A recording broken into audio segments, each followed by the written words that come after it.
Hi friends, welcome to కొత్తగా చందమామ కథలు. ఈరోజు మనం భేతాళ కథల సిరీస్లో అంతరాత్మ అనే కథ చెప్పుకుందాం. పట్టువదలని విక్రమార్కుడు మరొకసారి చెట్టు వద్దకు వెళ్ళి చెట్టు మీద నుంచి శవాన్ని దించి భుజాన వేసుకొని మౌనంగా శ్మశానం కేసి నడవసాగాడు. అప్పుడు శవంలో ఉన్న భేతాళుడు, రాజా, నువ్వు ఈ అర్ధరాత్రి వేళ ఈ ప్రయాస అంతా నీ అంతరాత్మ ప్రేరణ చేత పడుతున్న పక్షంలో నేను ఒక సలహా ఇస్తాను. అదేంటంటే, అంతరాత్మలు నమ్మదగినవి కాదు.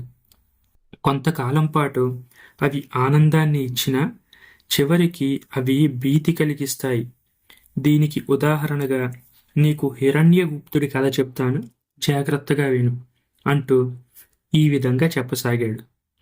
పూర్వం అలకా నగరంలో హిరణ్యగుప్తుడు అనే వ్యాపారి ఉండేవాడు. ఆయనకు నగరంలో చాలా పెద్ద దుకాణం ఉండేది. అందులో దొరకని వస్తువు అంటూ లేదు. రోజు అనేక వందల మంది ఈ దుకాణంలో వస్తువులు కొనుక్కుపోతూ ఉంటారు. కానీ ఎన్ని సంవత్సరాలు వ్యాపారం చేసినా దుకాణం మీద కొంచెం కూడా లాభం లేకపోయింది. దీనికి కారణం ఏంటంటే, హిరణ్యగుప్తుడు మెతక స్వభావం కలవాడు. దుకాణానికి పేదవారు వస్తే వారికి అప్పు పెట్టేవాడు. ఆ బాకీ ఎన్నటికీ తీరకపోగా పాపం పెరిగినట్టు పెరిగేది. చిన్నపిల్లలు ఎవరన్నా వస్తే వాళ్లకు తినడానికి అది ఇది పెట్టేసేవాడు. ఎక్కువ ధరలు చెప్పడం, తక్కువ తూకాలు తూయడం కూడా అతనికి చేతనయ్యేది కాదు. అందువల్ల అప్పులు పెట్టడం చేత వచ్చిన నష్టం ఇంకో రకంగా పూడే అవకాశం లేకపోయింది. హిరణ్యగుప్తుడికి ఇంకొక దురలవాటు కూడా ఉండేది. వస్తువులు కొన్నవారు తన చేతికి ఇచ్చే డబ్బులు సరిగ్గా ఉన్నాయో లేదో చూసుకునే ఓపిక కూడా అతనికి ఉండేది కాదు. ఈ సంగతి తెలుసుకొని పోకిరి వాళ్ళు తక్కువ సొమ్ముని అతని చేతిలో పెట్టేవాడు. వాటికేసి చూడకుండానే అతను వాటిని తన గల్లాపెట్టెలో వేసుకునేవాడు. దీంతో పాటు అతనికి చాలా తక్కువ డబ్బు వచ్చి పడేది. ఎంతమంది ఎన్నిసార్లు మోసగించినా హిరణ్యగుప్తుడు అందరినీ నమ్మేసేవాడు. ఏ మాత్రం కష్టంలో ఉన్న వారిని చూసినా జాలి పడేవాడు.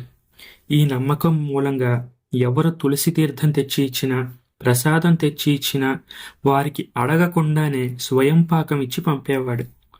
హిరణ్యగుప్తుడి భార్య నెత్తి నోరు బాదుకునేది. ఇన్నేళ్లుగా దుకాణం నడుపుతూ ఇంకొకడైతే లక్షలు గడించి ఉంటాడు, కానీ నీ మొహానికి ఏమీ లేదు, రాబడి కంటే అప్పులు ఎక్కువ, ఇలా ఎంతకాలం జరుగుతుంది అని మొగుడిని శాపనార్థాలు పెట్టేది. ఇంతకాలం జరగలేదా, ఇలాగే వెళ్తుంది, 3 రోజులుగా గంజి అయినా తాగలేదని ఏడ్చే మనిషికి సోలెడు నూకలు అప్పిస్తే అదేమైనా తప్ప అనేవాడు హిరణ్యగుప్తుడు. అయితే ఉన్నదంతా పందేరం చేసే, వ్యాపారం మాత్రం ఎందుకు అన్నది భార్య. ఇంతలో ఒక దారుణం జరిగింది. హిరణ్యగుప్తుడు తన గల్లాపెట్టెలో డబ్బు లెక్కబెట్టుకుంటూ ఉండగా అందులో ఒక ఇత్తడి బిళ్ళ కనిపించింది. అది చూడడానికి బంగారు మొహరులానే ఉంది, కానీ నిజానికి ఇత్తడి మొహరు. ఆ మొహరు తనకు ఎవరిచ్చారో హిరణ్యగుప్తుడికి చచ్చినా జ్ఞాపకం రాలేదు.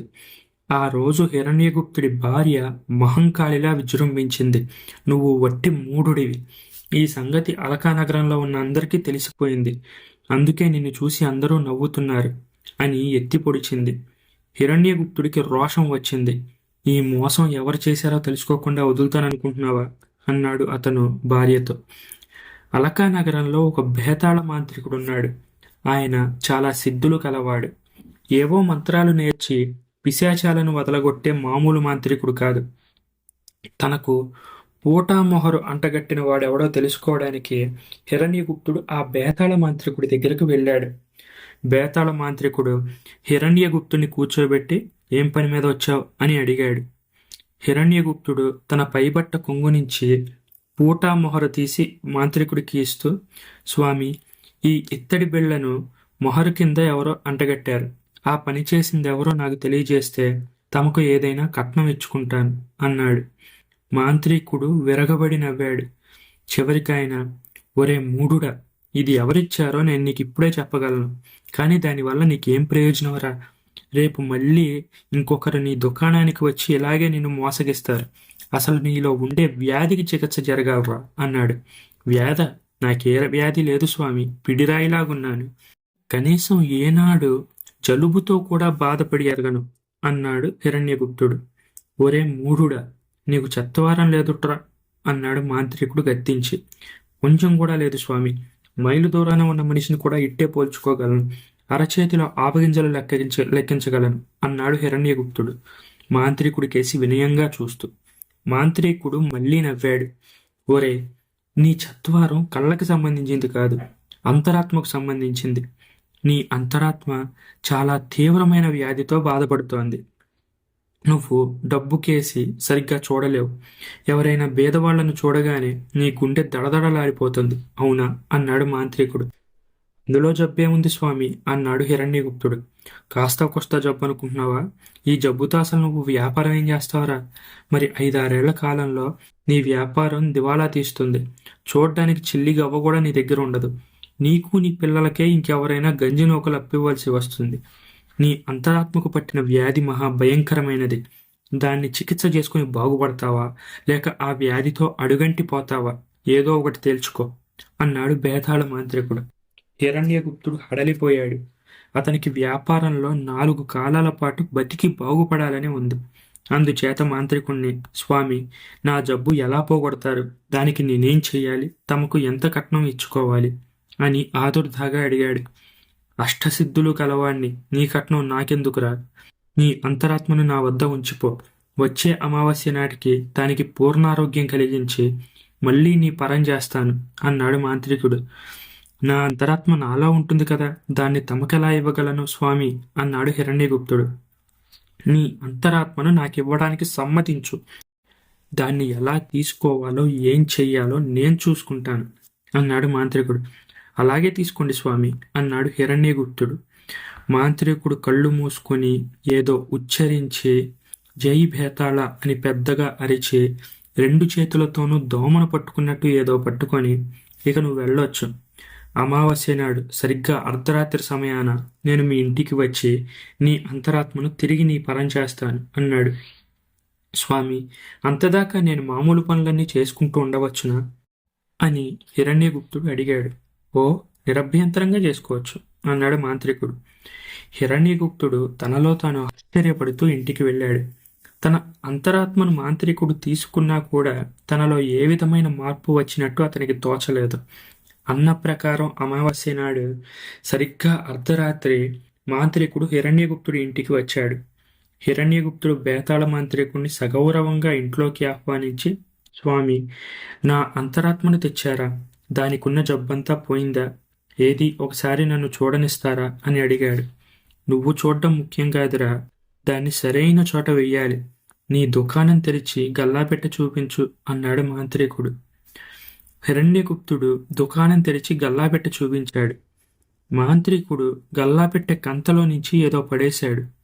అది లోపల పడగానే కంగుమని శ్రావ్యమైన నాదం వినిపించింది.